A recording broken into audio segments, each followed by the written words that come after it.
Hey, it's Jill here, and we're on chapter 5 of the Celestine prophecy.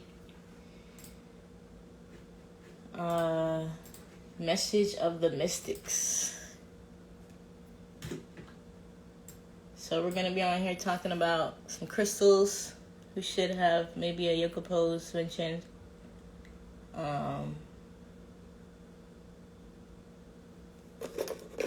Yeah. Danielle's going to pop in here for the yoga.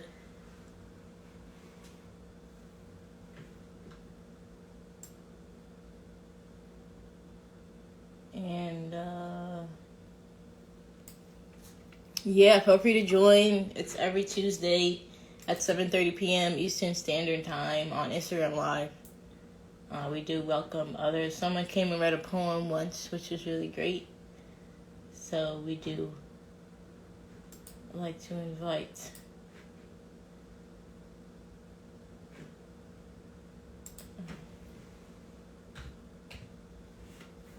Okay, I will wait a bit for Danielle to get in here. There her goes. And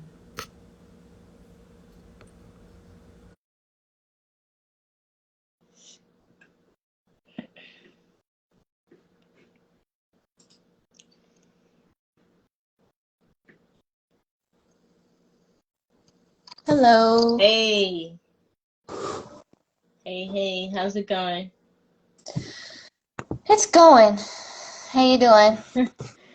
I'm all right. I am here.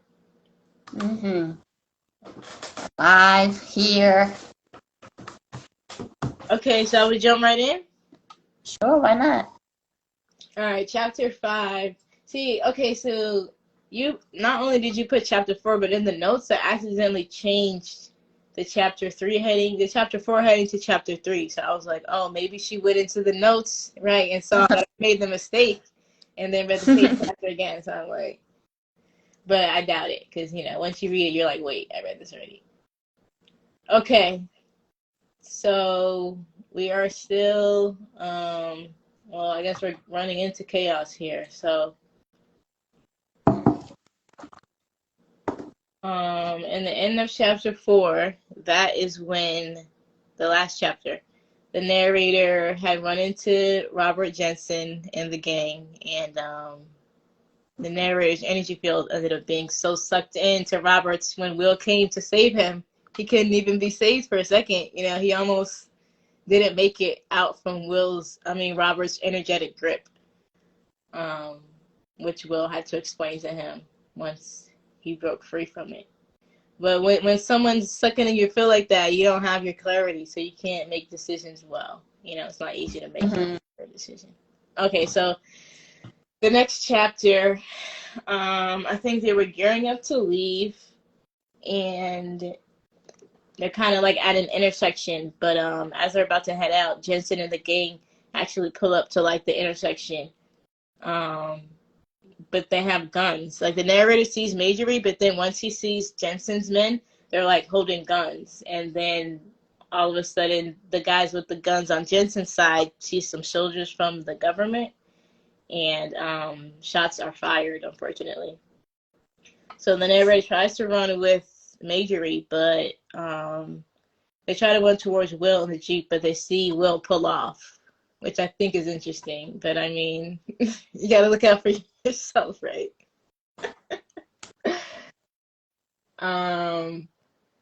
So yeah, they confirm that Will's car is gone. Well, the narrator tells Majorie, wait right here, and they go like look at this cliff, and they see there's a bunch of like military vehicles that have like flooded the area that they're in. But as the narrator goes to make sure Jensen actually left, that's when Majorie gets caught by two soldiers, and he kind of sees her get caught. And then he kind of panics a bit, which obviously is gonna, drop his field down, have him a hard time making decisions. Okay, so then the narrator is alone now, so he's like running through the woods, hoping to catch back up with Will. And he randomly runs into one of Jensen's guys from the farm, But the guy has a gun. But then the narrator's like, hold on, I saw you at the farm, I'm cool. So he doesn't shoot him. They end up running together for a little bit, but then they run into what I assume is a government shoulder, and he shoots at Jensen's guy. And I remember the narrator was like, oh, some of his blood splattered on me. So, he was in close proximity. He probably saw it, which is, I'm sure, very traumatizing on top of the fact that you're already running for your life. So he's running, and I think he says he ran and then he went and hid, and then he realized like 2 hours later, oh, nobody's chasing me actually. So he kind of got up, looked around, and that's when he was back in like this panoramic mountaintop view, the lush nature, views. You can tell people haven't really been here because of how exquisite everything looks, and he starts filling up off of that because he's been like running and escaping, wearing himself out, but he opens up and just receives all that energy. Then he goes through, I guess, like the evolution of consciousness when he sees like the sun and the moon reflecting off of each other. Yeah, he goes through that whole evolution process. I don't think we need to. If you have anything to say at any point, then please do. I'll wait till the recap is over. Yeah, so he goes through the whole like evolution process in his head, like from like two hydrogens, bonding, talking about how we just like love bonding, and then the universe just goes from there. From like plants going onto the earth, producing oxygen, the animals coming out the water, so on and so forth. But then he kind of stops at now, like he doesn't go off into the future. He's like, okay, now we're here as humans. So then he begins, I think the sun is kind of like setting, so he's like, okay, let me see what's good. And he goes and he sees a priest basically, but at first the priest kind of like jukes him and he doesn't see him. So then he starts walking down the road, kind of very excitedly, almost forgetting that there is chaos afoot, or that he could be shot at any point. And then he sees some military vehicles and he kind of like snaps back into reality, like, oh, I feel good from the mountaintop, but I still have to be conscious of what's going on here and not risk losing my life. So he ends up running back into the priest, whose father is Sanchez. And Father Sanchez is like the control drama guy, which is the next chapter, but that's what he specializes in. So Father Sanchez is like, yeah, we have a mission over here. He's like, come to the mission. Are you looking at the inside? He's like, yeah. So he gives him, well, the narrator, at first he's like, yeah, I just want to go back home. Like forget this manuscript stuff. But he's ready to throw in the towel. But Father Sanchez is very pro manuscript, almost to the point where he's going against the higher-ups in his church. Well, to the point of going against the higher-ups in the church. So Father Sanchez hands him a copy of the fifth insight, reminding him the fourth insight is like the competition of energy. So the fifth insight is like, okay, well, if we don't need to compete for the energy, the fifth insight is like, okay, well, where else can you get the energy? And when I was looking at this, because Sanchez was talking about, oh, a lot of people come get the energy from the nature there, like the woods.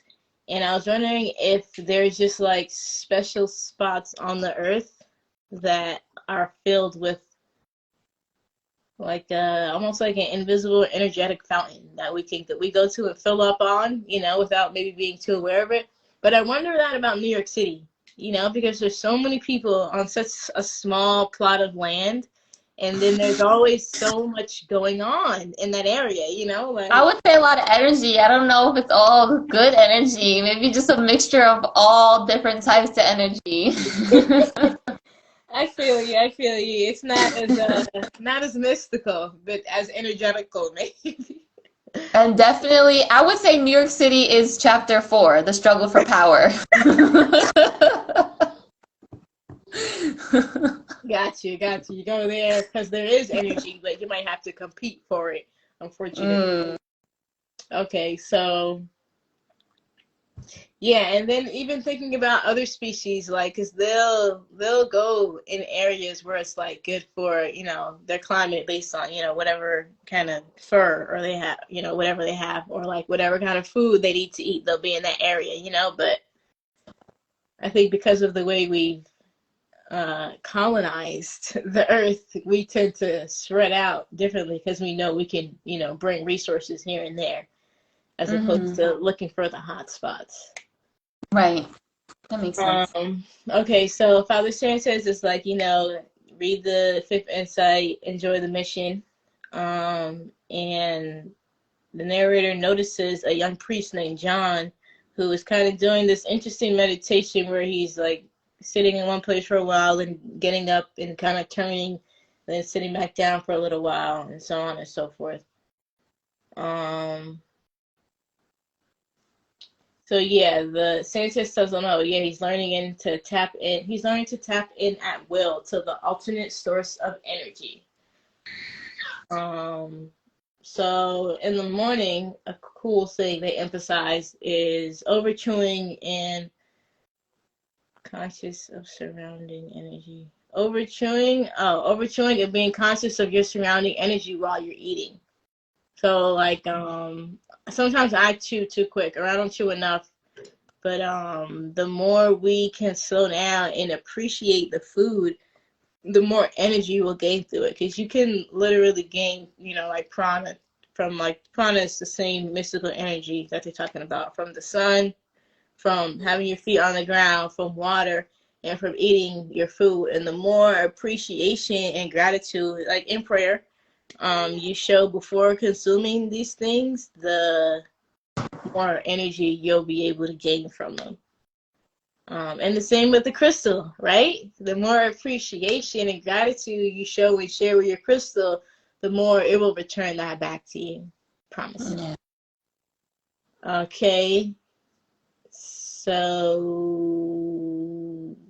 gaining energy, so prayer until you can wean off of it. So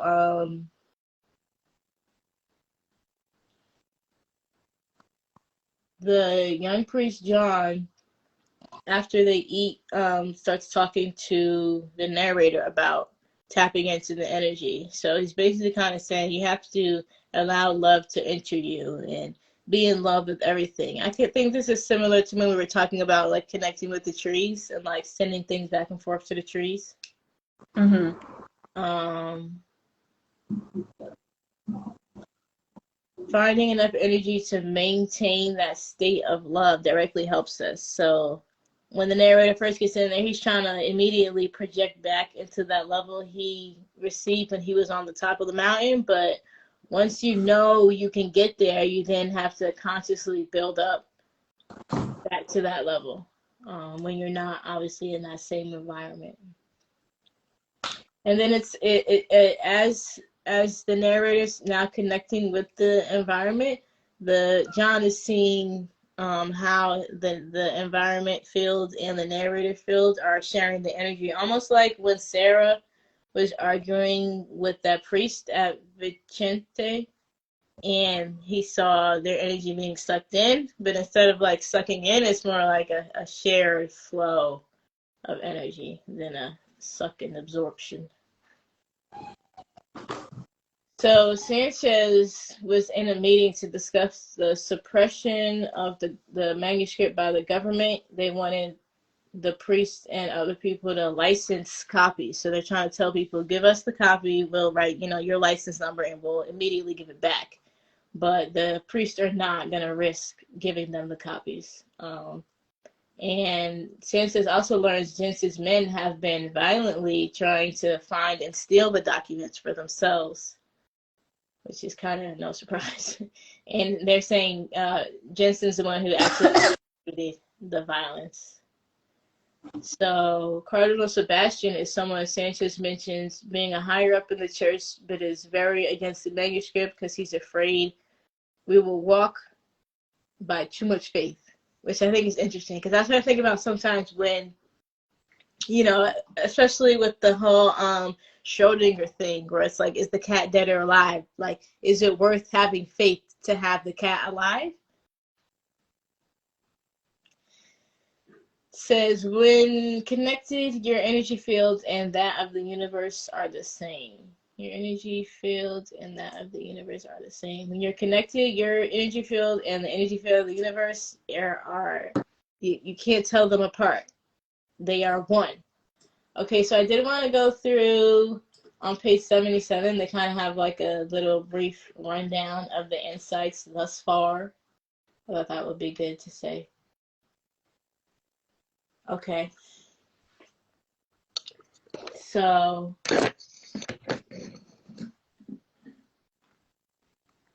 this is Sanchez, I'm pretty sure, talking to the narrator. The first insight occurs when we take coincidences seriously. They make us feel like there's something more, something spiritual operating underneath everything we do.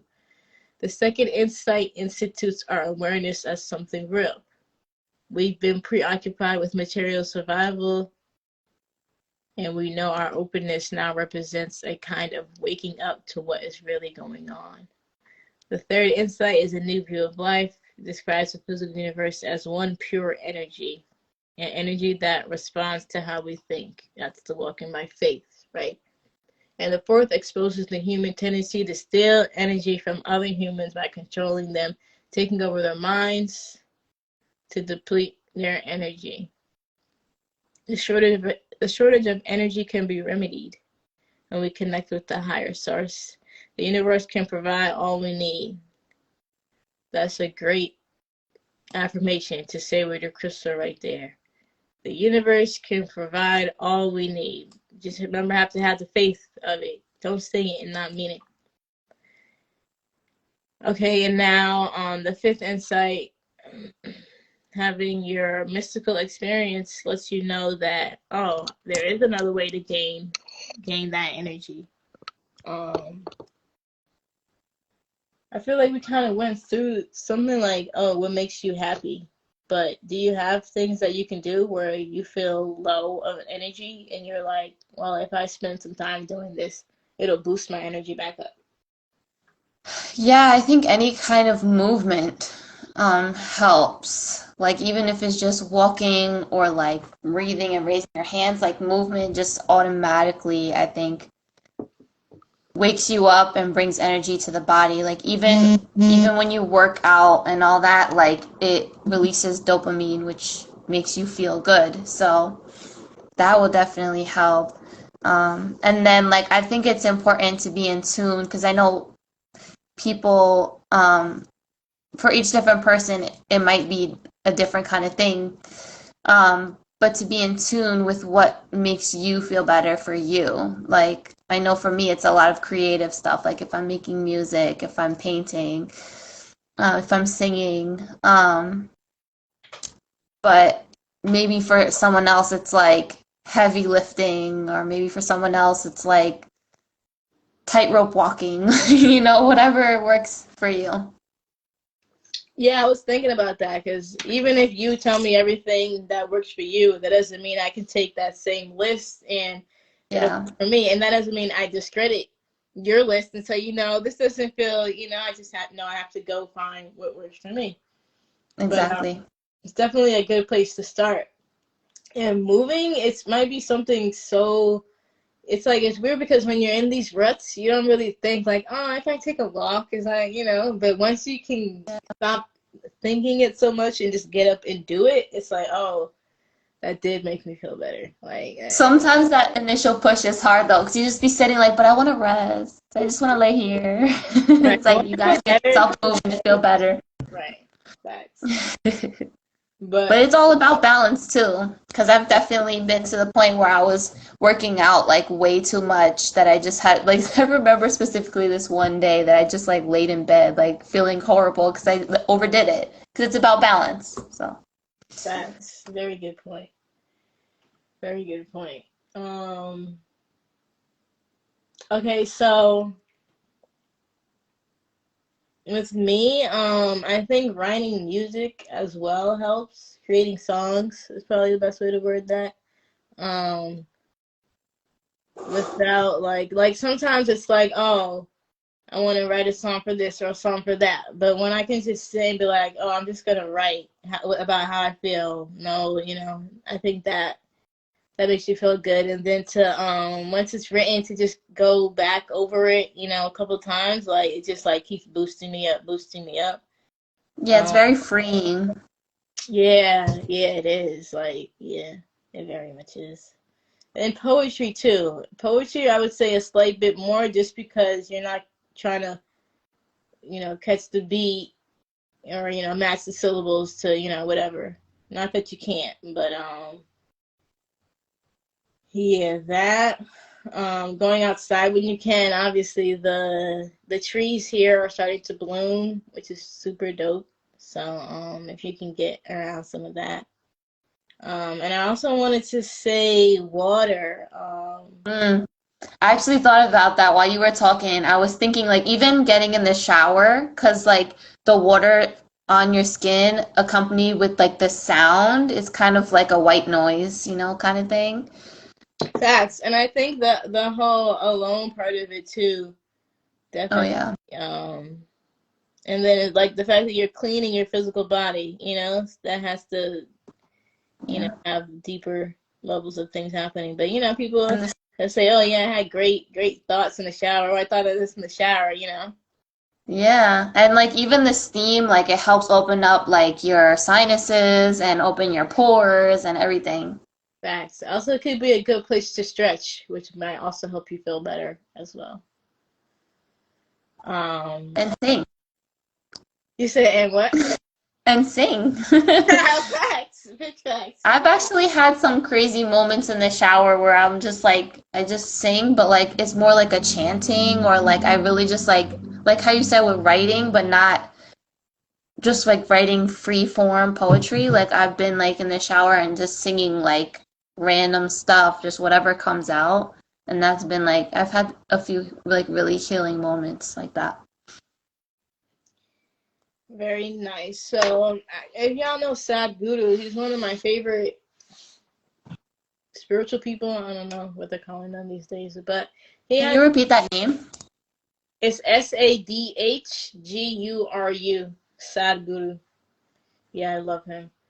But he actually did a talk with Omarion recently, which I thought was so interesting.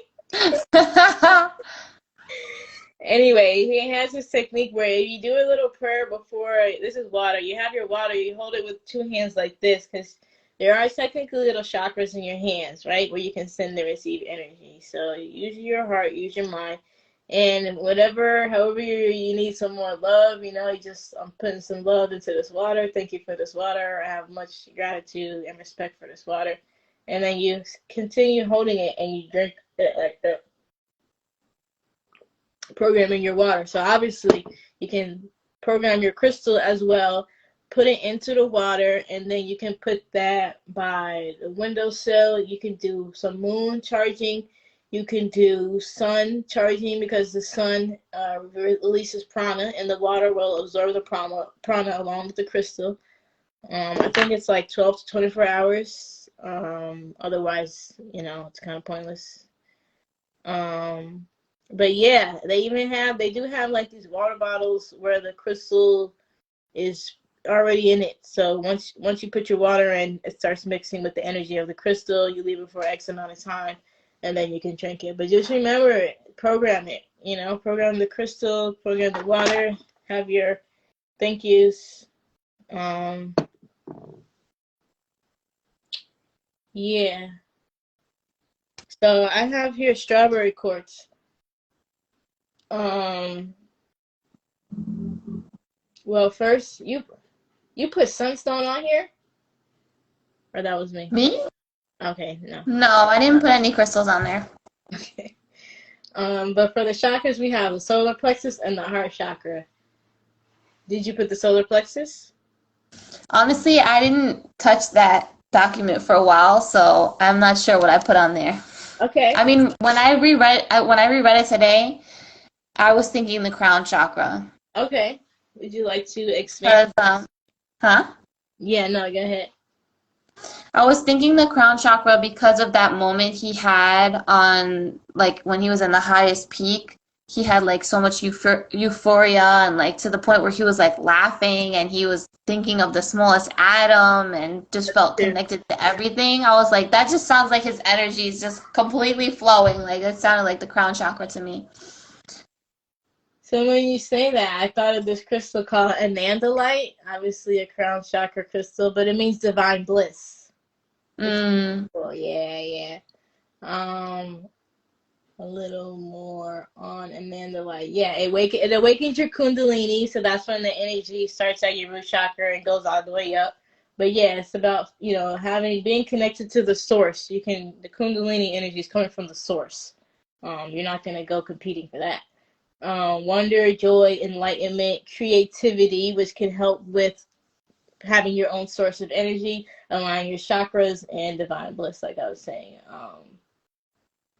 It opens and aligns the chakras, allows source energy to freely flow from the earth to and through our crown chakra.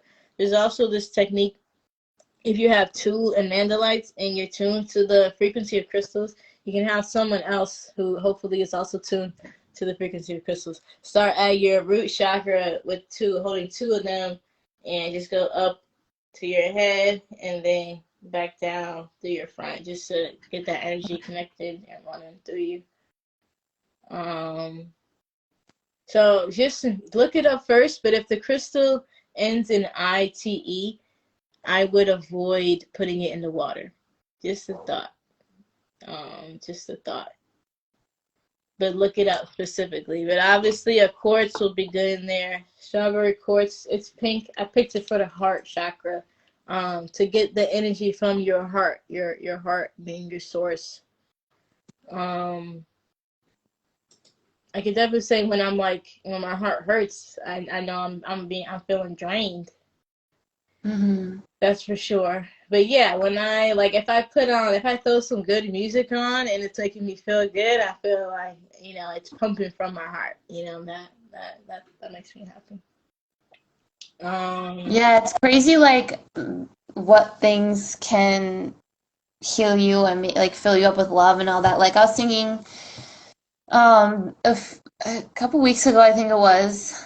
Like I hadn't listened to music all day long, and I didn't realize it. And I'm like, I just like feel really crappy. And then Ross started playing some music. I'm like, oh, like I didn't listen to music today.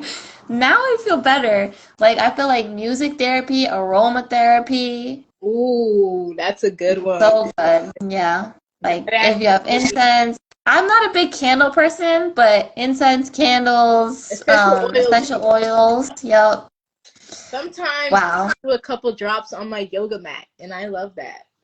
You That's do that? nice. Yeah, just a couple. Yeah, I made like a cleaning solution with the tea tree oil, and I think it was just water, and I used that on my yoga mat. So sometimes in my house it smells like I spilled essential oil somewhere, but I can't find it to clean it up. So it's just um, so the strawberry quartz, it's similar to rose quartz, but it's kind of it almost looks more stained pink than, like, I don't know the other pink, but it's almost like maybe like a Opaque. dirty reddish. Yeah, opaque. Is that what you said? Mm-hmm. Yeah, yeah. So it can help restore harmony, trust, unconditional love, soothe emotional disturbances. Um, you can put it around the house to pump out some love. It can help you with strength, positive, and grounding energy. Opens your heart center, and it's interesting as it says brings you the challenge you need in order to grow. I feel like a lot of times we'll set a boundary and then immediately be tested, Oh yeah. you got something specific. No, not really. I don't want to get into it, but Right, but it reminds me of the thing where it's like, if we don't look at something, it's a wave, but once we look, it's a particle, because it's like we don't have that boundary set, so the universe doesn't care. But once we in our heart and mind set the boundary, the universe is like, oh, a boundary. And to see how real that is. So, and then don't think it's also just that one time too. I'm not sure how I got to boundaries, but if once you get the first test, you have to keep upholding the boundary. Don't think, oh, well, that one was one, and that's it. So this is a Crystal You Could Light program. Hey, I'm looking for a lot of love, kindness, peace. I like passion, compassion, and drop it in your water. You can leave it. I would put mine in the sun, and for like all day. I guess I do it for like one day, then pull it back, and probably when I wake up the next morning, maybe like before or after meditation, I'll do that. Because remember, water holds memory. You feel me? And the crystals do too. So you put those in there together. Water holds memory. There's this thing where there's this body of water out here, and it connects to some body of water in like the Gulf of Mexico. And yeah, they have these like, because plants too.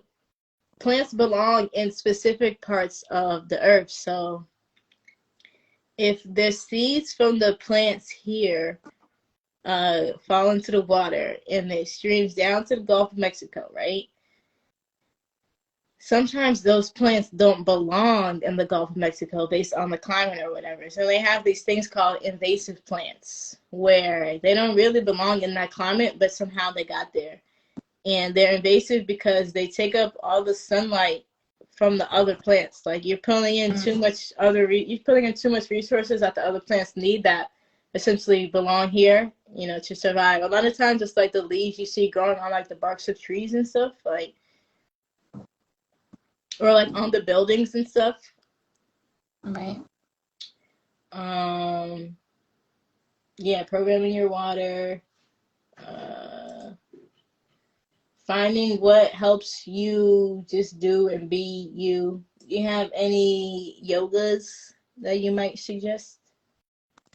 I'm going to be honest, I didn't really plan any for today, but I, off the top of my head, can think of like just a forward fold, like a wide-legged forward fold. So you take your feet wide and then you just like fold forward at the hips and let the crown of your head go towards the floor. That one's good for the crown chakra. And honestly, I feel like just an easy seated pose is like perfect for the crown chakra too, because that's like the base going up. Actually, also mountain pose too, which is like where you're just standing straight up and down and your palms are facing forward, because you're rooting and the energy is also going up. Thank you. No problem. So yeah, do you pray before your food? I feel like I used to, but I kind of forgot more recently. I've never prayed before I've eaten food. Growing up? Yeah, no. Well, I don't want to get too into it, but my mom's on the more religious side, my dad's not. So I grew up, I went to like CCD, I did my confirmation, all that, but like other than that, I wasn't like CCD, like it's like Sunday school kind of thing. Okay. Yeah. But I never was like really into Catholicism. I was never really like that spiritual. But I definitely do see the importance of it, especially like after reading this book, I was making the connections. I was like, wow, like Catholics, Christians pray before they eat, like even like people just connected with the earth and like have the universe as their God. Right.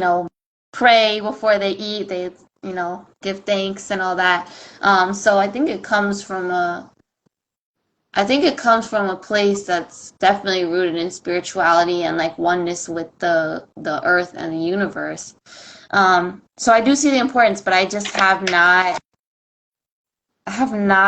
gotten there yet. Okay.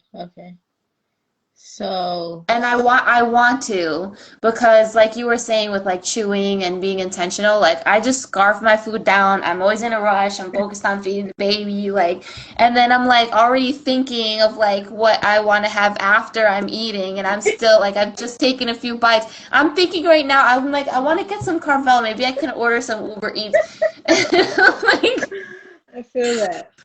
I'm not even paying attention to what I'm eating, and I'm not letting it really nourish me. I'm just like doing it for the being in the motion of doing it, you know? Yeah, yeah, but eating can be, I don't want to say a spiritual process, maybe like a healing process, an energizing process where if we Right. can practice um slowing down. So growing up, they used to bring us to the church, and there were the five of us and the three of my cousins, and we would all sleep at my aunt's house. Bless them for taking all those kids at once. Right. They would have us pray. So I wanted to just share the prayer because it's like a fun little thing that we made into like a song. So would we hold hands? I'm not sure. But basically it went like this, it's short. God is good and God is great, and we thank you for our food. By his hands we must be fed. Lord, we thank you for our daily bread. In Jesus' name, amen. Let's eat.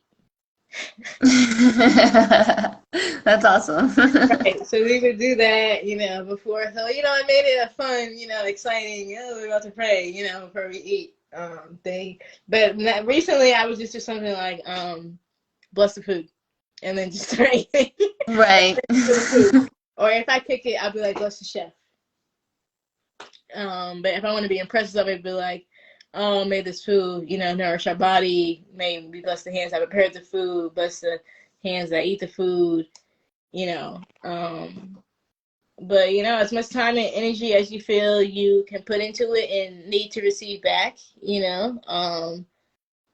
but maybe we can try to program some type of crystal that we keep with us to help us remind ourselves, like pray before you consume. I'm gonna think about that. Yeah, so we got the yoga poses, throw your crystals in some water, find what works for you. Creativity, expressing yourself creatively might be a good thing. It could be journaling. It could be pretending you're a stand-up comedian. No one has to see it. You feel me? It can be just for you. But yeah, when you learn, and same thing with the crystals, you can pray with the crystal. You can send it energy that you would like to receive back, whether it's immediately or later. Um, and try feeling the love in everything around you. Feel and see the love in everything around you.